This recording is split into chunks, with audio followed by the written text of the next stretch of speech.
Crispy pata. Putok batok. Pag-emegisan, gawan tayong tokwat baboy. Hi mga ka-voice over, si Mami Rose na naman po. Tara, magluto tayo ng crispy pata. Pinakulungan ko nga yung pata dyan ng 30 minutes mga mare. At pagkatapos, pinrito ko po siya at ayan. O, diba? Talagang pumuputok-putok siya mga mare.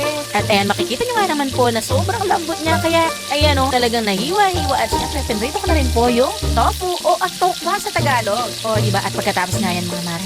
Ayan, niready ko na nga po. May kasama pang mangga na may bagoong. At syempre, hindi mawawala ang suka. At syempre, at ayan ang celery. O, diba? Talaga siguradong putok-patok tayo dito mga mare. At ayan talagang nakakagutom.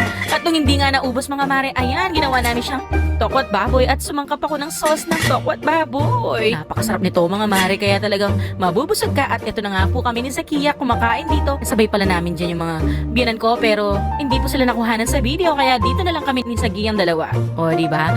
O nga pala, kinakain ni Zakia dyan is nilagang baboy. Yun lamang po. Thank you. Please like, share, and follow. Bye-bye.